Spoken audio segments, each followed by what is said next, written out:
Hey, Haas. What's up? Dude, what the hell? Can you make a video about me? Yes. Yes, I can.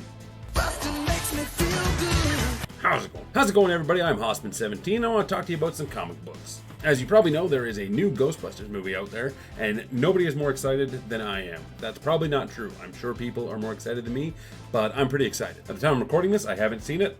By the time you're watching this, I should have seen it. Does nothing to do with anything. I wanted to read a Ghostbusters comic to throw up on the channel here, and I started looking into it, and I found out there was actually a bunch of crossover comics. I thought, that's really interesting. They crossed over with the Ninja Turtles, with the Transformers, with the X-Files, with themselves.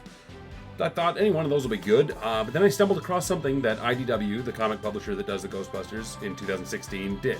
It was called Deviations, and basically it was like a what if. They did a bunch of one-shot what-ifs for the comics they were printing, which included the Ninja Turtles, X-Files, Transformers, G.I. Joe, and the Ghostbusters. The following year they did another set of these with Judge Dredd, Star Trek, My Little Pony, and the X-Files again.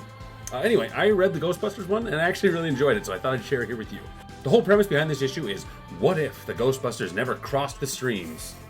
Because as you know, that would be bad. Try to imagine all life as you know it stopping instantaneously and every molecule in your body exploding at the speed of light. So in this, when Gozer takes the form of the Destructor as the Stay Puft Marshmallow Man, the Ghostbusters in the movie cross the streams and close the portal and send her back. In this, they were like, well, we can't cross the streams because that would be bad. Try to imagine all life as you know it stopping instantaneously and every molecule in your body exploding at the speed of light. So they didn't. So this takes place 30 days after, and Gozer is in Stay Puft, marching around New York, destroying the town. And actually, it shows me something. I've watched Ghostbusters a couple of hundred times, and I never really got it, I guess. It never really made sense to me that Gozer was inside Stay Puft. I never really thought about it, I guess. Gozer just kind of disappeared, and Stay Puft was there. But yeah, Gozer became Stay Puft. That is the destroyer form they chose. I never really realized that until I read this comic. So yeah, it's 30 days after, and Stay Puft is destroying New York, and everybody kind of hates the Ghostbusters. They're like, this is your fault, calling them the Ghost Losers. The art here is pretty basic, as you can see. Egon has blonde hair, so it's more reminiscent of the cartoon. It's probably just to differentiate them in the art, but it's like, come on, just try a little harder if you want to make them stand out. Because I think, since this is supposed to be like taking up from the movie, it doesn't really, because all of a sudden Egon's blonde, so it changes a lot. Although quite a bit changes anyway. But yeah, it's a super fun comic. There's these mini marshmallows show up here. They're coming in the new movie, Aftermath. But they got the mini marshmallow debuting here. I'll talk about them in a minute. So the Ghostbusters have been they've been cleaning up the town, saving people when they can, fighting ghosts, mostly these mini marshmallows. At the same time, they're trying to find a way to send Gozer back to, save New York City from the Stay Puft Marshmallow Man. When all of a sudden the roof is ripped off of the Ghostbusters fire hall, and Stay Puft looks in and is like, hey, what's up, you guys? And they're all like, ah, get it! And he's like, hey. And Stay Puft has come to them with a bargain. Ghostbusters, I've come to bargain. And Stay Puft is like, I don't like this. This sucks. And they're like, what are you talking about? It's like, I go to worlds and they choose a destructor and I am a giant lizard or some huge monster. But now I'm this fluffy marshmallow person and I can't even stop smiling. It's very confusing. So it's really funny because Gozer just hates being in Stay Puft. So it's funny. And Gozer's like, can you guys help me? And they're like, well, we've been trying to get rid of you for like a month. Oh, what if you cross the streams? And again, they're like, no, don't cross the streams. It would be bad. Try to imagine all life as you know it stopping instantaneously and every molecule in your body exploding at the speed of light. So there's no beating around the bush. Like, it's not a dragged out story. It's one issue. They come across this ghost. Well, they didn't come across it. There's a ghost that they had previously caught named Tempura Ruga. And basically that's like some sort of time traveling ghost. And it wasn't, the ghost wasn't stored in the containment trap with the rest of them. They had to keep its trap separate because it can transport people into time. So they were worried it would transport another ghost out of the trap to when it was there. So anyway, they find the trap.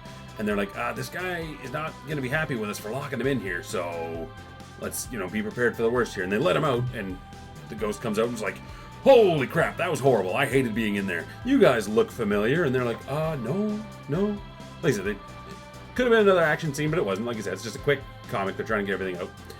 It's like, well, you guys let me out of the trap, so yeah, what can I do for you? And they're like, okay, well, we got to do something here. We got to send this Stay Puft Marshmallow Man back in time 30 days. To when it doesn't exist. And he's like, yeah, I can do that, no problem. But then they're all like, Gozer's going to be tricky. Gozer's going to have a way around this. Gozer's going to come back. And we don't want that. We don't want Gozer to come back. We want Gozer to get gone. And Gozer's like, nah, you can trust me. And they're like, no, we can't. We can't. You're like a demon from another dimension that wants to rule the Earth. You're not. We can't trust you. He's like, yeah, you can. Anyway, so they go and they set something up because they want to be able to stop the Stay Puft from happening, but they also don't want Gozer to double-cross them and come back as something even worse than the Stay Puft Marshmallow Man. Oh, also, when they're talking to Stay Puft, they're like, hey, you know, you want our help, we got to get some help from you. Call off your little minions, your little marshmallow mini minions. And Stay Puft's like, those aren't my minions, I can't control them. They're like, what, why not? You make them. He's like, yeah, no, those are my poops. Those are my poops. That's funny.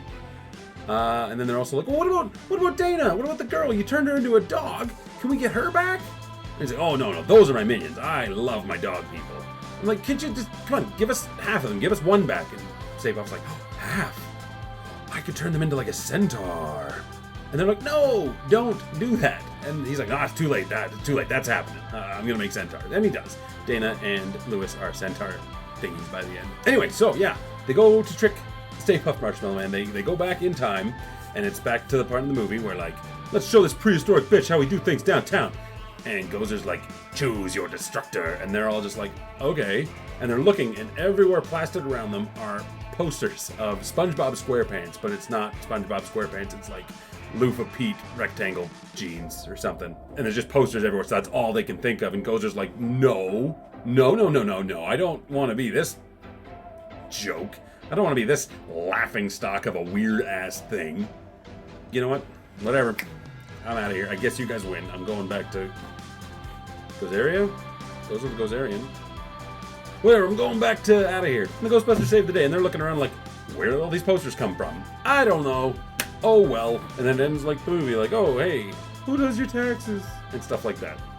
So it's just a fun little story, actually. I wouldn't mind reading some more of these what-ifs if you're interested. Not what-ifs. Deviations. I wouldn't mind reading some more of these deviations, so if you want me to, let me know in the comments, and I'll check them out, because they were neat. Anyway, hope you enjoy Ghostbusters Aftermath. Leave a like if you've seen it, and subscribe if you haven't. Hossman. I think they crossed over with the Ninja Turtles, with the Transformers, with the Eggs Files. Eggs Files.